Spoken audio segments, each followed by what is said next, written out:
So hello viewers. काफ़ी दिन इस बीच में मैंने ब्रेक लिया था। तो अब यू नो दैट आपको जो मालूम है कि अगले महीना मंथ से जो है एग्ज़ाम, बोर्ड का एग्ज़ाम शुरू है। सीबीएसई एंड आईसीएसई दोनों बोर्ड का एग्ज़ाम है।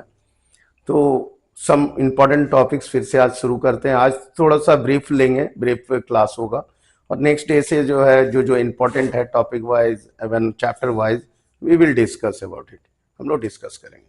आज जो है सिर्फ कुछ टॉपिक्स को हम लोग हिंट्स देते हैं, जैसे कोऑर्डिनेशन कंपाउंड में कुछ डिस्कस कर लेते हैं जो इम्पोर्टेंट है, क्योंकि mostly students can get confuse about the what is coordination compound, ligands क्या है, काउंटर आयन क्या है। तो ये सब थोड़ा प्रॉब्लम है बेसिक। तो आज हम लोग इसको डिस्कस करते हैं। एक शॉर्ट वीडियो रहेगा आज का। तो ये जैसे कोऑर्डिनेशन कंपाउंड है, बेसिकली आप देख लो बोर्ड में, अगर आईसीसी बोर्ड में देखते हैं तो कोऑर्डिनेशन कंपाउंड और डी एंड एफ ब्लॉक ये दोनों मिलके आपको 14 मार्क्स का रहता है। ये 14 मार्क्स, तो ये क्वाइट एसेसेबल है, बहुत easily you can achieve it. You can gain at least 12 10 to 12 marks तो आ सकते हैं। इवन 14 आउट ऑफ 14 भी आप ला सकते हो। और ये जो चैप्टर्स है इट्स नॉट सो वास्ट भी नहीं है। और ये आप कंसोलिडेट फॉर्म में एक आप ब्रीफ में जो जो इंपॉर्टेंट पॉइंट्स हैं उसको लेके आप इजीली इसको कवर कर सकते हो। तो ये एक्चुअली क्वाइट अंडरस्टैंडेबल है और ये एक कंसाइज वे में आप इसको पढ़ सकते हो। तो एक लॉजिकल चैप्टर्स हैं बोथ, दोनों D and F as well as coordination compound. दोनों को आप आराम से लॉजिकली समझते हुए you can cover it up. तो मैक्सिमम आप तो ये जो है 2 से 3 दिन में 2-3 डेज में आप दोनों ही कंप्लीट कर सकते हो, दोनों चैप्टर्स। सो देखते हैं हम लोग किस तरह से करते हैं, ये किस तरह से होगा, और ये मेन पॉइंट्स आज हम लोग थोड़ा सा ब्रीफ कर लेते हैं। Okay, now let's start. तो जैसे कोऑर्डिनेशन कंपाउंड, अब देखो कोऑर्डिनेशन कंपाउंड में क्या होता है कि व्हाट इज कोऑर्डिनेशन कंपाउंड। ये बेसिकली यहाँ पे दो आता है, दैट इज एक आता है, दैट इज यहाँ पे आएगा इस जगह, that is D and F block elements आता है इसमें, F block elements. Okay, like copper आ गया मान लीजिए, ठीक है, आप निकल ले लिए या कोबाल्ट ले लिए, ठीक है, ये कोबाल्ट आ गया, कॉपर आ गया, निकल आ गया, कोबाल्ट आ गया, ठीक है, क्रोमियम भी आप ले सकते हो। तो इस तरह का जो एलिमेंट्स है ये हमारा यहाँ पे लेना है डी एंड एफ ब्लॉक में। और यहाँ पे जो आएगा ये दो तरह का बेसिकली होता है, एक न्यूट्रल मॉलिक्यूल्स, एक न्यूट्रल फॉर्म में रहेगा और एक आयन के फॉर्म में, ये दो, जिसको हम लोग लिगेंड्स बोलते हैं या लाइगेंड्स। सो लाइगेंड्स, ठीक है, you know that 3 types of ligand, negative, positive and neutral. तो ये आता है ये फॉर्म में, दैट इज न्यूट्रल मॉलिक्यूल्स। अगर न्यूट्रल है तो मॉलिकुलर फॉर्म में आएगा, दैट इज मॉलिक्यूल, ठीक है, आपको दिख रहा होगा। तो ये है लाइगेंड्स में। लाइगेंड्स बेसिकली जैसे मान लीजिए आप न्यूट्रल लेते हैं, दैट इज एक्वा, जिसको बोलते हैं वाटर, H2O, NH3, ये सब हमारा न्यूट्रल है। एवं नेगेटिव में आएंगे तो Cl माइनस, Cn माइनस, ये आएगा ऑक्सलेट आयन होगा। ये सब हमारा क्या है, न्यूट्रल है। ये सब हमारा क्या है, न्यूट्रल है। और ये मेरा नेगेटिव है, Cl माइनस, Cn माइनस, ठीक है, या ऑक्सलेट आयन, ठीक है, तो En माइनस, ये सब हमारा न्यूट्रल है, ठीक है ना। तो इस तरह का लिगेंड्स हुआ, इसको लिगेंड्स बोलते हैं। एक न्यूट्रल है, नेगेटिव है, इवन पॉजिटिव भी होता है, आप जानते हैं NO2+, इस तरह का पॉजिटिव भी लिगेंड्स होंगे। तो we will discuss about ligands के बारे में भी डिस्कस करेंगे। तो वेरी इंपॉर्टेंट दिस लिगेंड्स, ये भी। अब देखिए यहाँ पे जो है, जैसे ये हमने डिस्कस किया बेसिकली सेंट्रल मेटल एटम, ये बेसिकली क्या होता है, एज ए सेंट्रल, ये सेंट्रल मेटल एटम होते हैं, सेंट्रल मेटल एटम। तो ये सेंट्रल मेटल एटम हुआ। तो ये क्या है, देखो आप बेसिकली जैसे मान लीजिए ये हमने लिया सेंट्रल मेटल एटम, और यहाँ पे जो है सराउंडिंग एटम, मान लीजिए सपोज हमने लिया NH3, ये NH3, ये लिगेंड्स के रूप में, ये सिमिलर भी हो सकता है, डिफरेंट एटम भी यहाँ पे आ सकता है लिगेंड्स, ठीक है। तो ये जो इसका जो लोन पेयर ऑफ इलेक्ट्रॉन्स है ये कोऑर्डिनेट होता है, मतलब ये lone pair of electrons it donates. So what is ligands? Ligands क्या है? That donates the lone pair of electron, ये डोनेट करता है टू द सेंट्रल मेटल, ये सेंट्रल मेटल को डोनेट हो रहा है, ठीक है।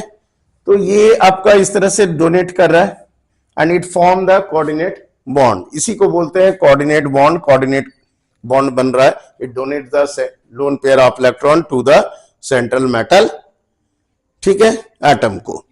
सो when this central metal atom gain this a pair of electron, now it convert into, it shows the positive ion, ये पॉजिटिव आयन के रूप में आता है, फॉर्म करता है। When it gains the lone pair of electron by the ligands, which is donated by the ligands, when this central metal atom receive it or gained a lone pair of electron, then it convert or it shows positive ion. That's why जब हम लोग उसका oxidation state निकालते हैं तो +2 +3 इस तरह का आता है।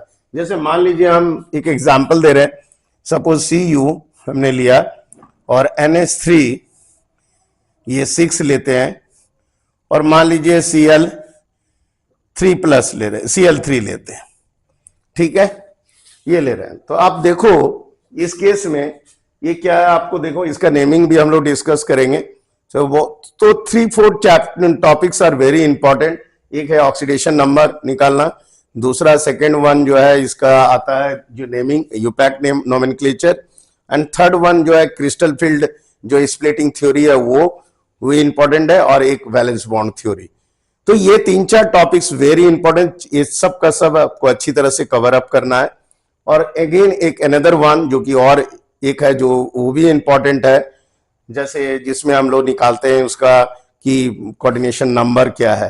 तो ये सब जो है टॉपिक से इंपॉर्टेंट, ये सब आपका इंपॉर्टेंट है, तो ये सबको पढ़ना है, ठीक है। तो 1 बाय 1 हम लोग आराम से देख लेंगे, हो जाएगा, कवर इट अप होगा, लेकिन आपको लॉजिकली इसको समझ लेना है, ठीक है।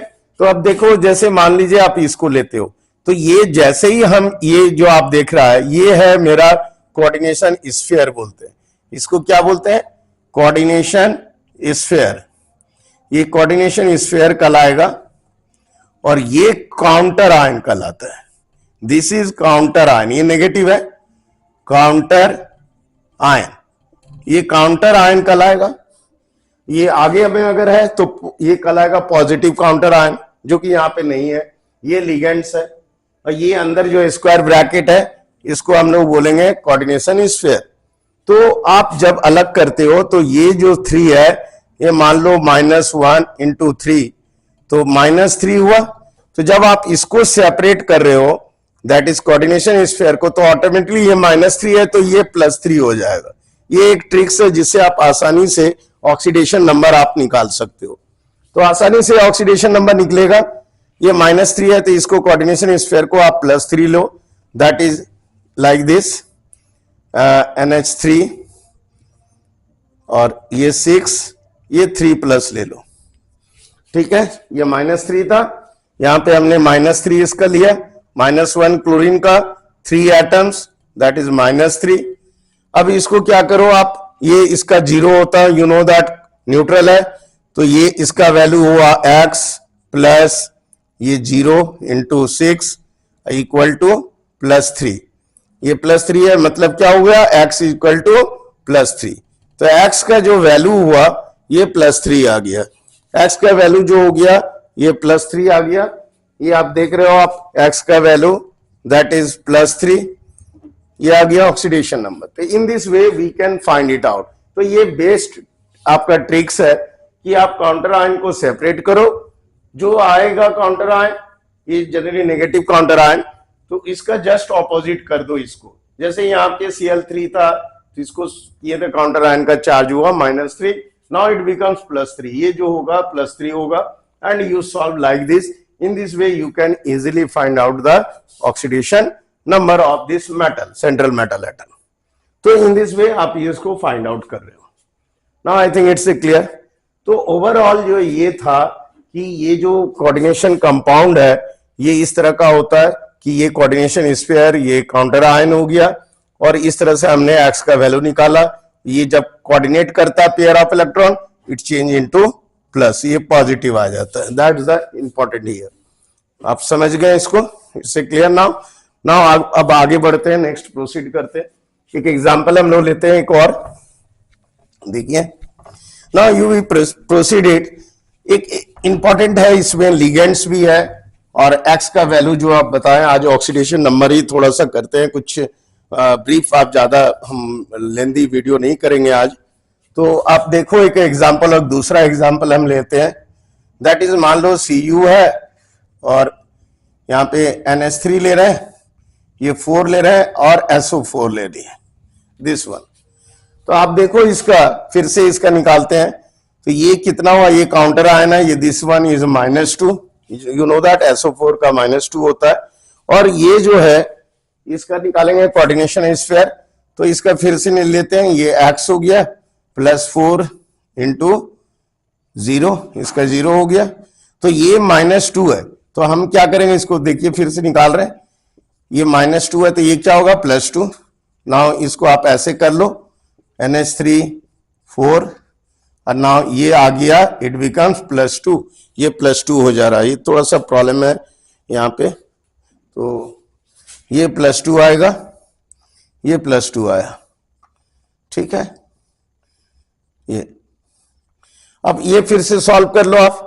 ये x हो गया, ये मेरा हो गया 0 into 4, now it becomes +2, that is x का value +2।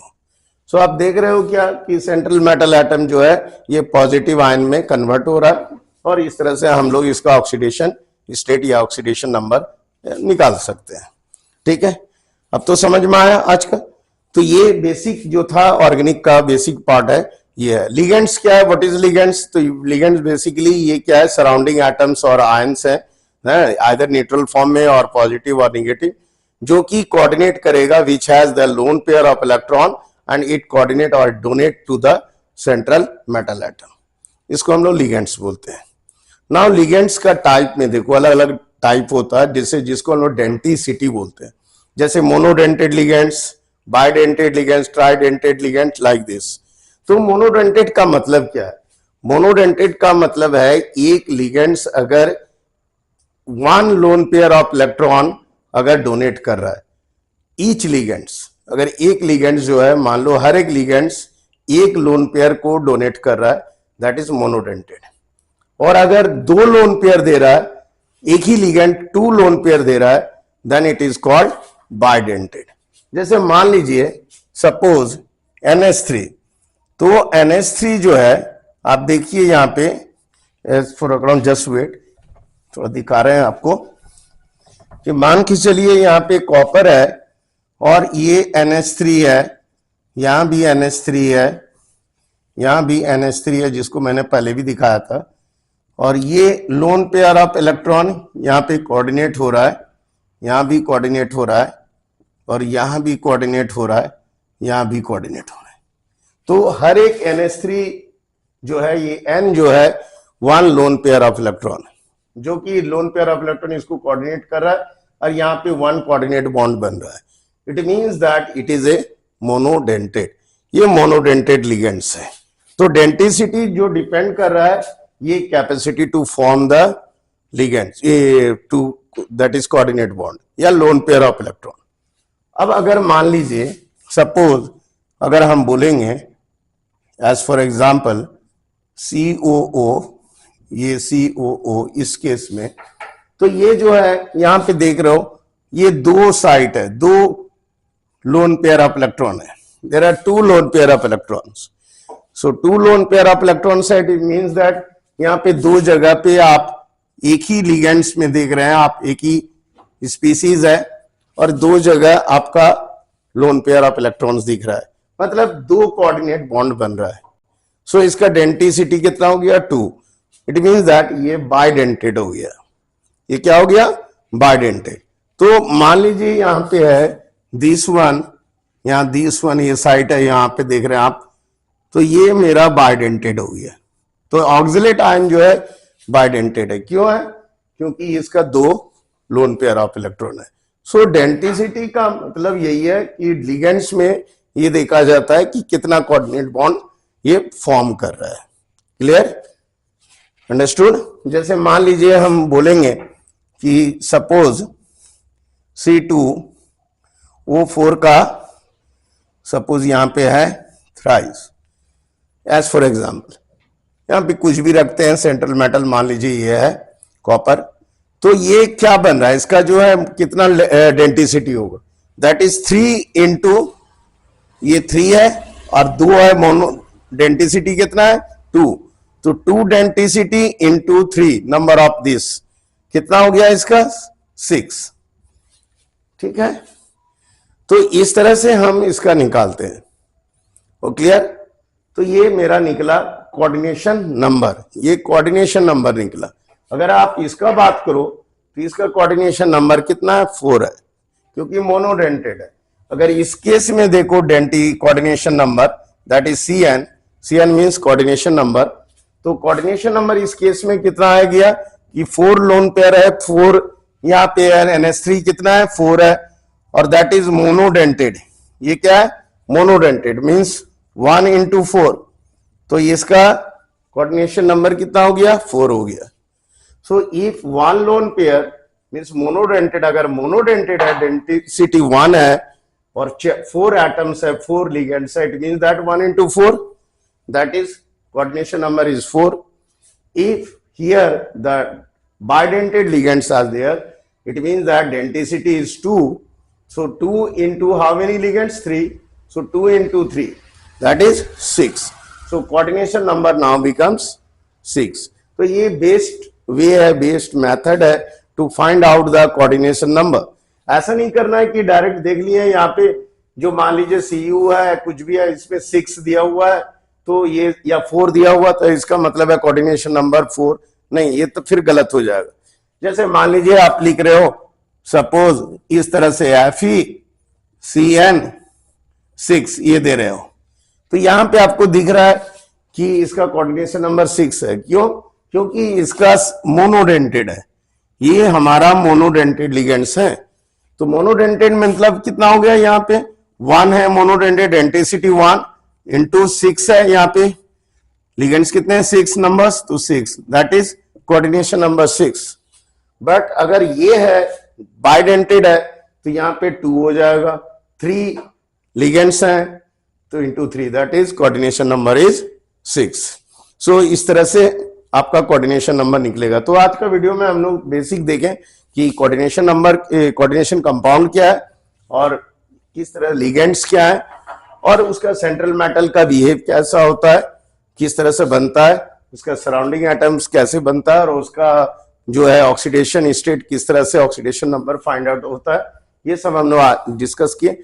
Later on next video में हम लोग डिस्कस करेंगे आगे की और, जैसे उसमें मैग्नेटिक प्रॉपर्टी क्या होता है, हाइब्रिडाइजेशन क्या होता है, किस तरह से निकलता है। जैसे मान लीजिए हाइब्रिडाइजेशन निकालना है तो व्हाट इज द डिफरेंस, कब बनेगा sp3d2 और कब बनेगा d2sp3। तो ये इनर एंड आउटर ऑर्बिटल का है, ये हम लोग जो है क्रिस्टल फील्ड थ्योरी और वैलेंस बॉन्ड थ्योरी ये दोनों का हम लोग डिस्कस करेंगे, तो उसमें ये दोनों कवर होगा। और इस तरह से हम लोग ये पूरा जो चैप्टर्स हैं, जो इंपॉर्टेंट पार्ट्स हैं वो कंप्लीट होगा। तो आई थिंक आपको ये थोड़ा सा ही ब्रीफ वीडियो था और नेक्स्ट वीडियो में हम जो है थोड़ा डिटेल हम डालेंगे। So let's okay.